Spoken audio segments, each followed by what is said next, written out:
My name is Tanya and welcome back to my channel about fiber arts. Today let's talk about knitted and crocheted toys. But before we proceed to the topic of this video, I would like to say thank you for all of your support, comments, feedback under my last video. It means a lot to me. I didn't really expect this much feedback. Thank you for being so kind to me and I really appreciate that. I have been making toys since 2015. Toys are a very big part of my craft journey, and I have crocheted and knitted a lot of them. I'm not gonna talk about every single one I've knitted or crocheted, otherwise the video would be so long and boring. Instead, I'm going to show you my favorites. I'm gonna talk a little bit about my favorite designers, about the books that I own, and I hope you will enjoy it.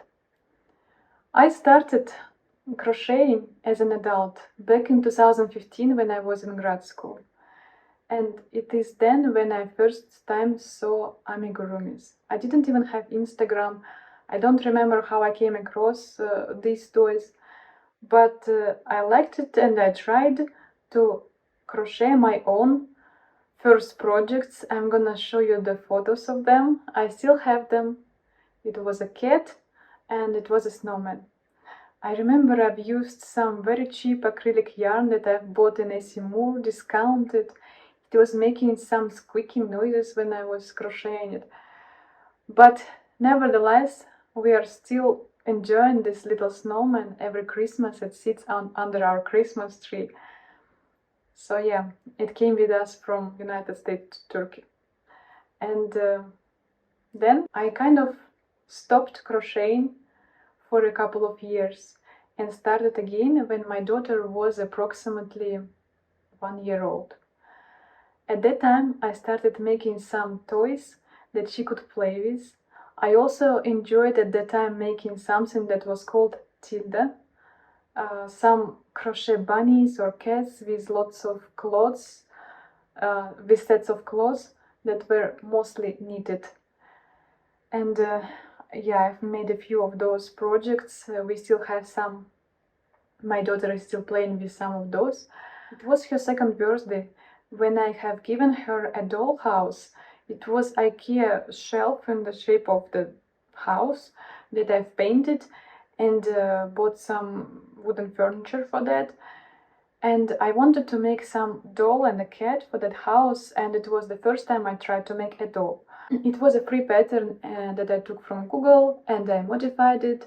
I tried several times to make more dolls and came up with my own preferred proportions of the doll. That's how this little witch was born, and I have shared it as a pattern on my Instagram. I'm gonna link below the pattern for this doll. I translated it to English as well. I used 100% cotton for all the details of this doll. However, the yarn for the black dress and the head, it is 100% mercerized cotton, and it was thinner than the yarn I used for the body. Because I used a thinner yarn for the dress, the skirt is more puffy, and at the same time the dress fits very well this doll. For this little spider embroidery I used DMC metallic floss. My daughter is still playing with this doll. Now she has Calico Critters dollhouse, and sometimes this one is visiting Calico Critters. But most of the time it serves as a decoration, fall decoration in our living room. Another favorite crochet project that I want to talk about today is this hedgehog. I've made it about a year ago for Christmas for my son. Yeah, he doesn't play with that as a girl, of course, but sometimes he sleeps with it and it's just serving as a decoration of his room. The pattern for this hedgehog, I'm gonna link it below. It's by the designer called Christina. She has patterns in English and I really like most of her toys designs. I've used a strand of cotton and a strand of this brushed alpaca from Drops, and this gives this kind of fluffiness to the crocheted toy, and yeah, I really like this effect. And I started using this to the strand of cotton and the strand of something like mohair for my knitted toys as well, but I'm gonna come back to this in a few moments. This wasn't a very quick project. It took me a while, especially to make all of these needles. And there is another version of this pattern where the needles go all the way down to the back, but I just couldn't make it, so instead I made a vest with a little mushroom. It is super nice and soft. And I think it is quite safe also for the kids because it doesn't have any eyes. So yeah, it's my other favorite one. And recently I have made another project. I was test knitting for the same designer, and it was a doll, also not for play, but for the fall decoration of our house. I like it a lot. It's a mushroom doll. You can take off any of these clothes. I think it's not only fall decoration, it can be also very cool for Christmas decor. We have these little mushrooms, mushroom decorations on our Christmas tree, so yeah, I think this will be really cool for the Christmas time as well. Now let's talk a little bit about knitted toys. First I tried to knit a toy when my son was newborn approximately 3 years ago. We still lived in America, and I chose the toy designed by Mary's Tea Room. It's a teddy bear, and I used rather thick yarn. I think it was Drops Nepal, and I think that yarn is meant for something like 5mm needles, and I used 3mm needles because I was afraid when I fill it, the loops will stretch out and the fiber fill will be seen through. It didn't happen with that thick yarn, and the knitted fabric is so much softer and stretchy than the fabric, than crocheted one. I enjoyed the process of knitting a toy a lot, and I think since then I kind of prefer knitted toys versus crocheted ones. Knitted toys are so much softer, and they have this authentic and a bit vintagey look. That's what I enjoy about them a lot. In our last months in the United States, I found this book on Amazon and I ordered it. It is called Knitted Animal Friends. I liked these designs a lot because they combine both a toy and clothes making.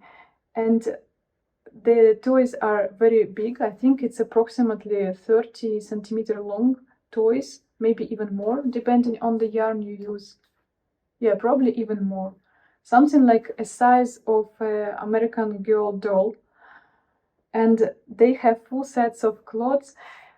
What I enjoy a lot about this book, that every single outfit it's different from each other, and it combines a lot of knitting techniques so this book can teach you a lot. I really recommend this book. So far I have completed one project from this book, and this is a mouse. I knitted the body of this mouse when we were still living in the United States, and after we came back to Turkey it was staying in the luggage for over a year, and last spring I took it out and decided to finish it. So the outfit I knitted already in Turkey. For the body of the mouse I've used some 50% wool, 50% acrylic yarn that I had from long time before, and I didn't want to use it for any garment because 50% acrylic is quite a lot for me. And for the clothes I've used either 100% cotton or cotton acrylic blend. What I think about knitted toys, unlike crocheted ones that we usually crochet out of 100% cotton or cotton acrylic blends, the knitted ones look so much better when they are made of wool, especially some rustic 100% wool or alpaca, because this fiber has some sort of fluff that helps the stitches hold on to each other and not stretch out too much when you are filling a toy. I love every single design from this book, and this year my goal is to make this bunny. It is super beautiful, and I think it will be perfect for Easter. And since it's a big project, the toy is large and it has lots of clothes, and I think this one has some jacquard in it.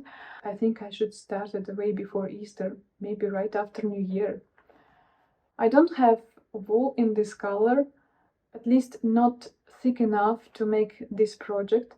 So I have an idea of combining brushed alpaca silk with the cotton linen from my camisole that I've shown in the previous video. And this way the linen cotton yarn will be softened by this brushed alpaca, and it will look as fluffy as regular wool. And yeah, I think it will work for the body of this toy. I have tried this combination not exactly with this linen cotton yarn, but with 100% cotton and this brushed alpaca silk for another project. I've knitted a bunny a while ago and it worked perfectly. So if you don't have wool, but you have some kind of cotton and leftover of mohair in your stash, yeah, I really recommend combining those two, and that will give you a perfect yarn combination for a toy, for a knitted toy. After we moved to Turkey, I've got another book for knitted toys. This one is Russian, and unfortunately I don't think it has English version. It is called Knit a Friend, and I have tried two projects in this book. All the toys here are tiny little and they don't really need much yarn, so I have made this little kitten and a sleeping bunny. So they are a little bit worn out because my daughter is sleeping with them every night. And they're super cute and kind of realistic. I know about one designer, I haven't tried her patterns yet, but it's like my dream to try them. She's called Garland.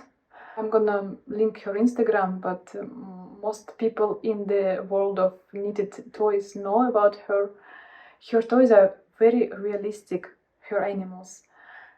So these are the closest ones to what she's making, but I think they are much easier. Another project from this book that I'm going to knit this fall or maybe December is this seagull. So we live close to Istanbul, and there are lots of seagulls in Bosphorus, and many people associate Istanbul and Bosphorus with seagulls. I have a friend who admires Istanbul a lot, and I think it will be a really nice gift for her. I hope I'm going to make it this year to give it to her as a gift, either for Christmas or for her birthday. It is not a big project and I don't think it will take that much time. I have all the yarn, so yeah, very cute seagull. Another favorite project that I wanted to talk about, and you've probably noticed it in my previous video, it always sits on my desk, it's this owl. So last year my daughter drew an owl, and it was so cute. I'm gonna show some pictures of it. It was so cute. I wanted to knit something like this. I had this idea to knit something based on her drawings. So that's how this owl was born. I tried a lot to make myself record every step so I can publish a pattern for this, but it was not working out. Especially, this was the first and last time I've tried intarsia, this color work here, and this color work was done in circles. It was really, I didn't know how to do it. I searched YouTube videos, I had some gaps here and very uneven loops at the border between two colors.